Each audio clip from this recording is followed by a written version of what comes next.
بسم اللہ الرحمن الرحیم۔ السلام علیکم ورحمۃ اللہ وبرکاتہ۔ درس بخاری کا سلسلہ جاری ساری ہے۔ آج شروع کریں گے حدیث نمبر 338۔ حضرت عبدالرحمن بن ابزہ رضی اللہ عنہ نے کہا کہ عمار رضی اللہ عنہ نے کہا کہ نبی کریم صلی اللہ علیہ وسلم نے اپنے دست اقدس کو زمین پر مار کر چہرہ انور اور دونوں پاؤں کا مسح فرمایا۔ تیمم کی کیفیت میں علماء کا اختلاف ہے۔ امام ابو حنیفہ، امام مالک، شافعی اور ان کے اصحاب کا مذہب یہ ہے کہ تیمم میں دو ضربیں ہیں، ایک ضرب چہرے کے لیے اور دوسری کونیتوں ہاتھوں کے لیے۔ دارقطنی نے اس حدیث کو علی بن طحان سے مرفوع اور یحییٰ بن سعید قطان نے موقوف ذکر کیا ہے۔ درست بھی یہی ہے۔ امام طحاوی نے کئی طرق سے اسے موقوف ذکر کیا ہے۔ امام محمد نے ابو حنیفہ سے، انہوں نے حماد سے، انہوں نے ابراہیم نخعی سے روایت کی کہ تیمم یوں کرو، اپنے دونوں ہاتھ مٹی پر رکھ کر ان سے اپنے چہرہ کا مسح کرو، پھر دوسری بار مٹی پر رکھ کر اپنے ہاتھوں اور کلائیوں کا کونیوں تک مسح کرو۔ امام محمد نے موطا میں ذکر کیا کہ یہ ہمارا مذہب ہے، اور حضرت عمار بن یاسر رضی اللہ عنہ کی حدیث جس میں ایک ضرب سے چہرہ کا اور دوسری سے صرف پونچھوں کا مسح مذکور ہے، وہ اختصاراً تعلیم کے لیے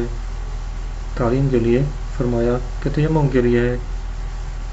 تیمم کے لیے اتنا لمبا چوڑا قصد کرنا اور سارے کپڑے اتار کر مٹی میں لوٹ پوٹ ہو جانے کی کیا ضرورت تھی، تجھے اتنی قدر کافی تھا۔ اس حدیث سے معلوم ہوا کہ حد سے اصغر و اکبر دونوں کے لیے ایک ہی تیمم کافی ہے۔ اگلا باب ہے پاک مٹی مسلمان کا وضو ہے جو اس کی پانی سے کفایت کرتا ہے۔ حسن بصری نے کہا جب تک آدمی محدث نہ ہو اسے تیمم کافی ہے۔ ابن عباس نے کہا نے امامت کی جبکہ وہ تیمم کرتے تھے۔ یحییٰ بن سعید قطان نے کہا شور زمین پر نماز پڑھنے اور اس سے تیمم کرنے میں حرج نہیں۔ امام ابو حنیفہ، امام مالک رضی اللہ عنہ نے کہا ہر پاک مٹی سے تیمم کرنا جائز ہے، اگرچہ پتھر ہو جس پر مٹی نہ پڑی ہو یا کوئی اور شے ہو جو زمین کی جنس سے ہو۔ امام شافعی رضی اللہ عنہ نے کہا تیمم کی صحت کے لیے پاک مٹی شرط ہے، جہاں پانی نہ ملے اگرچہ سال گزر جائے تیمم جائز ہے۔ حدیث شریف میں ہے کہ الصعید الطیب وضوء المسلم ولو الی 10 سنین۔ امام ترمذی نے اس حدیث کی تصحیح کی ہے۔ حاکم نے مستدرک میں سے ذکر کیا اور کہا شیخین نے اس حدیث کو ذکر نہیں کیا۔ اس حدیث کا معنی یہ نہیں کہ ایک ہی دفعہ تیمم 10 سال کے لیے کافی ہے، بلکہ معنی یہ ہے کہ جب بھی آدمی محدث ہو جائے تیمم کرتا رہے اگرچہ 10 برس تک پانی نہ ملے۔ حسن بصری نے کہا جب تک بے وضو نہ ہو ایک ہی تیمم کافی ہے، اور جب تک حدث لاحق نہ ہو ایک ہی تیمم سے کئی نمازیں جائز ہیں، جیسے ایک وضو سے کئی نمازیں جائز ہیں، اور تیمم کو صرف حدث ختم کرتا ہے۔ حضرت ابن عباس رضی اللہ عنہ نے تیمم کر کے امامت کرائی، کیونکہ اگر تیمم طہارت ضروریہ ہوتی تو ضعیف ہوتی، اور اگر تیمم ضعیف طہارت ہوتی تو ابن عباس رضی اللہ عنہ امامت نہ کرتے، جبکہ وہ متیمم تھے اور مقتدی متوضی تھے۔ احناف کا یہی مذہب ہے کہ تیمم طہارت مطلقہ ہے۔ اگلی حدیث ہے عمران بن حسین رضی اللہ عنہ نے کہا ہم ایک سفر میں نبی کریم صلی اللہ علیہ وسلم کے ساتھ تھے، ہم رات بھر چلتے رہے حتیٰ کہ رات کے آخر میں ہم ایسے سوئے کہ مسافر کے نزدیک اس سے میٹھی کوئی نیند نہیں ہوتی، اور سورج کی گرمی نے ہمیں بیدار کیا۔ سب سے پہلے جو بیدار ہوا وہ فلاں شخص تھا، پھر فلاں بیدار ہوئے۔ ابو رجا ان کے نام ذکر کرتے تھے اور حضرت عوف ان کو بھول گئے۔ پھر چوتھے عمر بن خطاب بیدار ہوئے۔ نبی کریم صلی اللہ علیہ وسلم جب نیند فرماتے تو آپ کو جگایا نہ جاتا تھا حتیٰ کہ آپ خود بخود جاگتے، کیونکہ ہم نہ جانتے تھے کہ نیند میں آپ پر کیا وحی آ رہی ہے۔ جب حضرت عمر فاروق رضی اللہ عنہ جاگے اور لوگوں کی حالت دیکھی جو ان کو لاحق ہوئی تھی اور وہ دلیر مرد تھے، انہوں نے اللہ اکبر کہا اور بلند آواز سے اللہ اکبر کہا، اور بدستور اللہ اکبر کہتے رہے، بلند آواز سے تکبیر کہتے رہے حتیٰ کہ ان کی آواز سے نبی کریم صلی اللہ علیہ وسلم جاگے۔ جب آپ نیند سے بیدار ہوئے تو لوگوں نے اپنے حال کی شکایت کی جو ان کو لاحق ہوا تھا۔ آپ صلی اللہ علیہ وسلم نے فرمایا کوئی ضرر نہیں یا اسے کچھ نقصان نہیں، یہاں سے کوچ کرو۔ آپ وہاں سے چل پڑے، تھوڑا سا دور گئے تو سواری سے اترے اور پانی منگوا کر وضو فرمایا۔ اتنے میں نماز کے لیے اذان کہی گئی اور آپ نے لوگوں کو نماز پڑھائی۔ جب نماز سے فارغ ہوئے تو اچانک ایک شخص علیحدہ کھڑا تھا جس نے لوگوں کے ساتھ نماز نہ پڑھی تھی۔ آپ نے فرمایا اے فلاں لوگوں کے ساتھ نماز پڑھنے سے تجھے کس نے منع کیا ہے؟ اس نے کہا مجھے جنابت لاحق ہو گئی اور پانی موجود نہ تھا۔ آپ نے فرمایا مٹی سے تیمم کر لو، یہی تیرے لیے کافی ہے۔ پھر نبی کریم صلی اللہ علیہ وسلم روانہ ہوئے اور لوگوں نے آپ سے پیاس کی شکایت کی۔ آپ سواری سے اترے اور فلاں شخص کو بلایا۔ ابو رجا اس کا نام ذکر کرتے تھے اور اوف اس کا نام بھول گئے۔ حضرت علی کو بلایا اور فرمایا جاؤ کہیں پانی تلاش کرو۔ وہ ایک عورت سے ملے جو پانی کے دو بڑے مشکیزوں یا چھاگلوں کے درمیان اپنے اونٹ پر بیٹھی ہوئی تھی۔ انہوں نے اس سے کہا پانی کہاں ہے؟ اس نے کہا کہ کل اس وقت میں پانی کے پاس تھی اور ہمارا قافلہ پیچھے آ رہا ہے۔ انہوں نے اس سے کہا ابھی ہمارے ساتھ چلو۔ عورت نے کہا کدھر؟ انہوں نے کہا رسول اللہ صلی اللہ علیہ وسلم کے پاس۔ عورت نے کہا وہ شخص جسے صحابی کہا جاتا ہے؟ انہوں نے کہا کہ جو بھی تیری مراد ہو چلو۔ وہ اسے نبی کریم صلی اللہ علیہ وسلم کے پاس لے آئے اور آپ کو سارے واقعے کی خبر دی۔ آپ نے فرمایا اسے اونٹ سے اتارو، اور نبی کریم صلی اللہ علیہ وسلم نے برتن منگوایا اور مشکوں کے منہ سے اس برتن میں پانی ڈالنا شروع کیا اور مشکیزوں کے اوپر والے منہ بند کر دیے اور نچلے کھول دیے۔ لوگوں میں اعلان کیا گیا کہ پانی پلاؤ اور پیو، تو جس نے چاہا پلایا اور جس نے چاہا پیا، اور پینے پلانے کی انتہا اس پر تھی کہ آپ نے اس شخص کو پانی کا برتن دیا جسے جنابت لاحق ہوئی تھی اور فرمایا جاؤ اس سے غسل کرو۔ وہ عورت کھڑی دیکھ رہی تھی کہ اس کے پانی سے کیا کیا جا رہا ہے۔ اللہ کی قسم اس سے پانی لینا بند کیا گیا اور ہمیں یہ معلوم ہوتا تھا کہ مشکیزہ پہلے سے زیادہ بھرا ہوا ہے۔ جب کہ اس سے پانی لینا شروع کیا تھا نبی کریم صلی اللہ علیہ وسلم نے فرمایا اس عورت کے لیے کچھ جمع کرو۔ صحابہ کرام اس کے لیے اجوا، کھجوریں، آٹا اور ستو وغیرہ جمع کرنے لگے، حتیٰ کہ اس کے لیے طعام، کھجوریں، آٹا، ستو جمع کیا گیا اور اس کو کپڑے میں اکٹھا کیا۔ پھر اس عورت کو اس کے اونٹ پر سوار کیا اور وہ کپڑا جس میں طعام تھا اس کے آگے رکھ دیا۔ آپ نے اس سے فرمایا تو جانتی ہے کہ ہم نے تیرے پانی سے کوئی شے کم نہیں کی، لیکن اللہ ہی نے ہمیں پانی پلایا ہے۔ عورت اپنے اہل و عیال کے پاس آئی جبکہ وہ ان سے رک چکی تھی۔ انہوں نے کہا اے فلاں عورت تجھے کس نے روکا ہے؟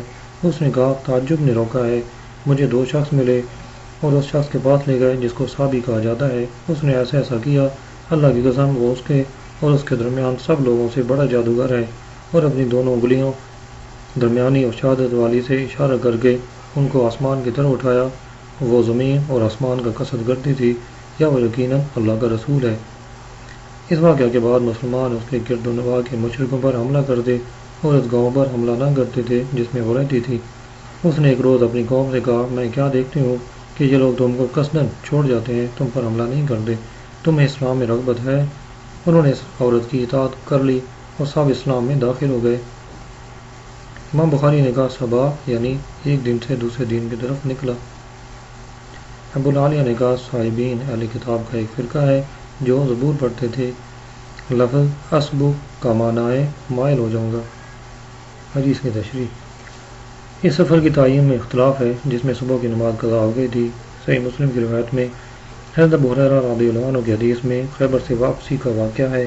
ابو داؤد کی روایت میں حدیبیہ سے واپسی میں یہ واقعہ پیش آیا، اور عبدالرزاق اور بہقی کی دلائل نبوت کی روایت میں تبوک کے راستہ میں یہ نماز قضا ہوئی۔ ممکن ہے یہ واقعات متعدد ہوں۔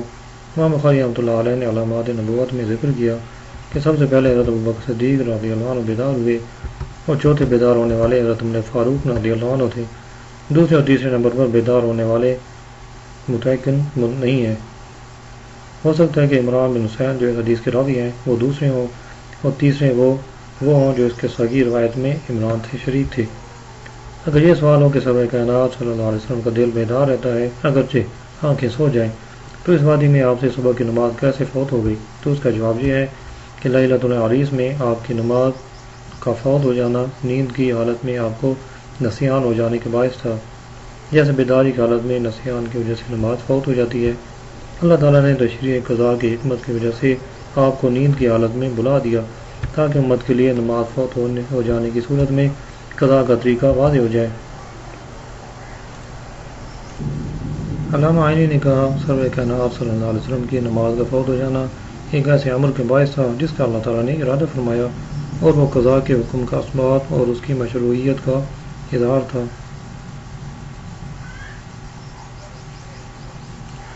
اس حدیث سے معلوم ہوتا ہے کہ اکابر کے حضور باادب رہنا مستحب ہے۔ کسی دینی عمل کے فوت ہونے پر افسوس کا اظہار درست ہے۔ جہاں فتنہ ہو وہاں سے علیحدہ ہو جانا مستحب ہے۔ جب لوگوں میں پانی تقسیم ہو جائے تو جنبی پر پیاسوں کو مقدم کیا جائے۔ انسان اور حیوان کی مصلحت کو دوسرے مسئلے سے مقدم رکھنا ضروری ہے۔ اس واقعے میں بعض اونٹوں کو پانی نہ پلایا تھا کیونکہ وہ پانی پینے کے محتاج نہ تھے۔ اجنبی عورت سے خلوت جائز ہے جبکہ فتنہ کا خوف نہ ہو۔ جب مشرکین کے برتن کی نجاست متحقق نہ ہو تو انہیں استعمال کرنا جائز ہے جبکہ فتنہ کا خوف نہ ہو۔ کافروں کی حفاظت ضروری ہے جیسے نبی کریم صلی اللہ علیہ وسلم نے اس عورت کی حفاظت کی تھی۔ اس حدیث شریف میں نبوت کے دلائل موجود ہیں کیونکہ لوگوں نے تھوڑے سے پانی سے وضو کیا، پلایا، پیا۔ جس پر غسل واجب تھا اس نے غسل کیا، مگر دونوں مشقیں سید عالم صلی اللہ علیہ وسلم کی برکت اور عظیم برہان کے باعث پہلے سے بھی زیادہ بڑھ گئیں، جبکہ پانی پینے والے 40 یا اس سے زیادہ لوگ تھے اور انہوں نے حیوانوں کو بھی پانی پلایا۔ ایک روایت میں ہے کہ انہوں نے اپنے ساتھ والے مشکیزے بھی بھر لیے تھے۔ یہ بہت بڑا معجزہ ہے کہ اس میں کوئی پانی ملائے بغیر اس قدر برکت ہوئی کہ سب سیر ہو گئے اور مشکوں سے پانی کا ایک قطرہ بھی کم نہ ہوا۔ حضرت سیدنا عمر فاروق رضی اللہ عنہ کے عوامر میں بہت مضبوط تھے۔ سرور کائنات صلی اللہ علیہ وسلم نور نبوت سے جانتے تھے کہ یہ عورت مسلمان ہو جائے گی اور اس کے باعث اس کا سارا گاؤں مسلمان ہو جائے گا، اس لیے اسے کچھ نہ کہا، حالانکہ وہ حربی عورت تھی اور حربی کا مال و جان مباح ہوتا ہے۔ اگر بالفرض وہ ذمہ ہو تو اس کا پانی ضرورت کے لیے استعمال کیا گیا تھا، یہ جائز ہے۔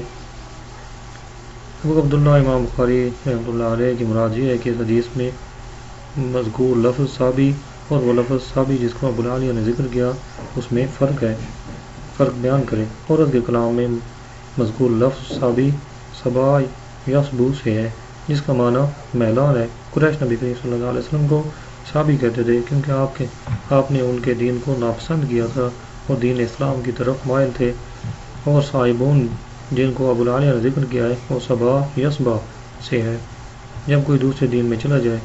اس کی تفسیر میں کئی اقوال ہیں۔ ابو العالیہ نے کہا یہ اہل کتاب سے ایک فرقہ ہے جو زبور شریف پڑھا کرتے تھے۔ مجاہد نے کہا وہ نہ یہودی ہیں نہ نصارہ اور نہ ہی ان کا کوئی دین ہے، ان کا ذبیحہ حرام ہے اور ان کی عورتوں سے نکاح جائز نہیں۔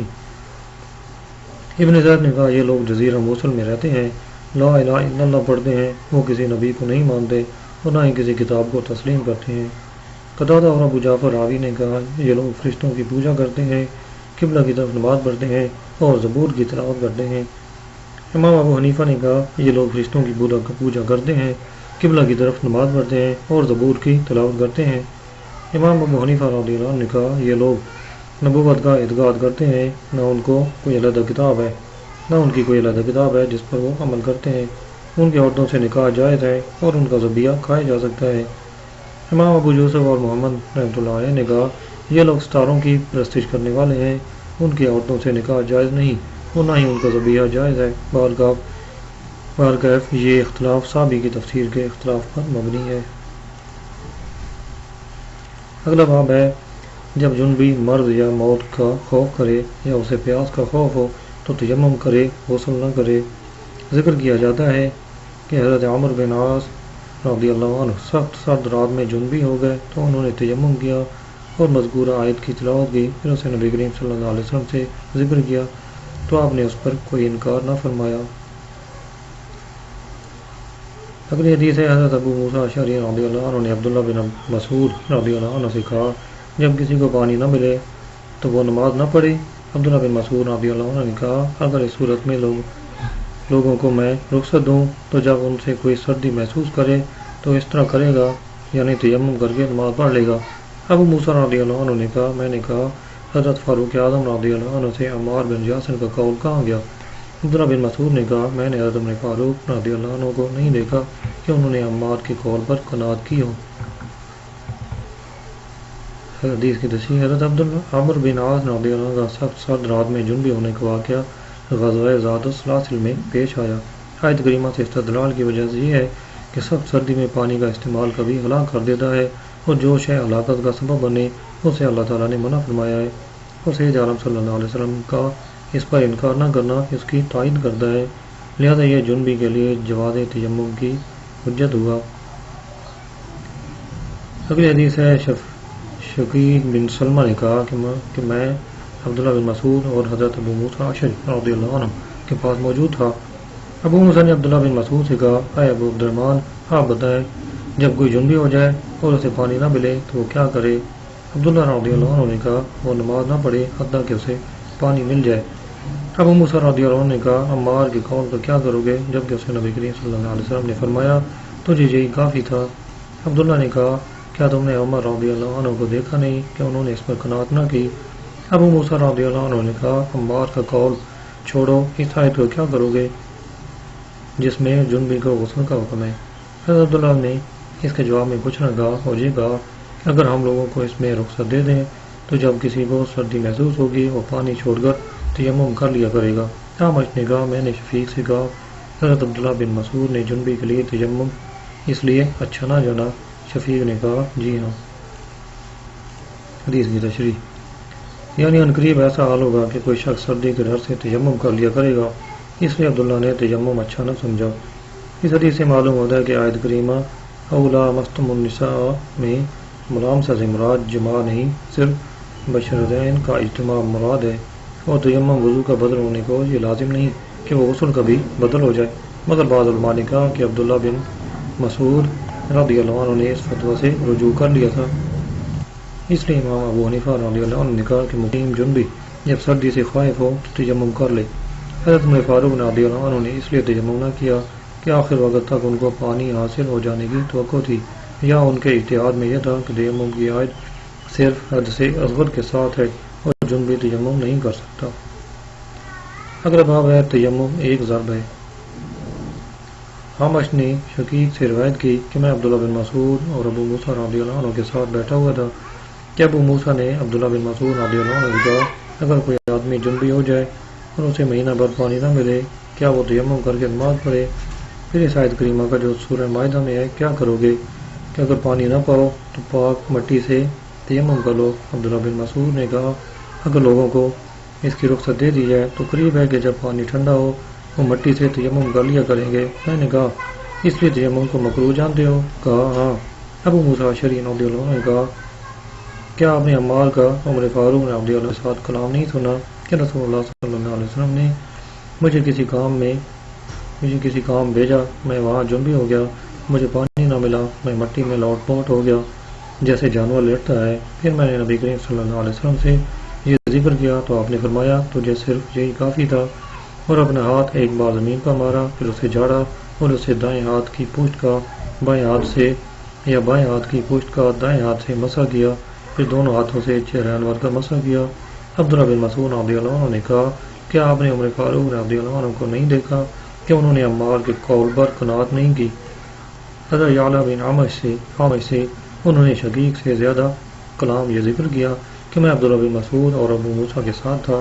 ابو موسیٰ رضی اللہ عنہ نے کہا، کیا آپ نے عمار کا قول نہیں سنا جو انہوں نے حضرت عمر فاروق رضی اللہ عنہ سے کہا تھا کہ رسول اللہ صلی اللہ علیہ وسلم نے مجھے اور آپ کو بھیجا، میں وہاں جنبی ہو گیا اور زمین پر لیٹ گیا، پھر ہم رسول اللہ صلی اللہ علیہ وسلم کے پاس آئے اور آپ کو اس کی خبر دی تو آپ نے فرمایا، تجھے صرف اسی طرح کافی تھا، اور اپنے چہرے انور اور دونوں ہاتھوں کا ایک بار مسح کیا۔ حدیث کی تشریح، امام بخاری رحمۃ اللہ علیہ کی غرض یہ ہے کہ تیمم میں ایک ضرب کافی ہے۔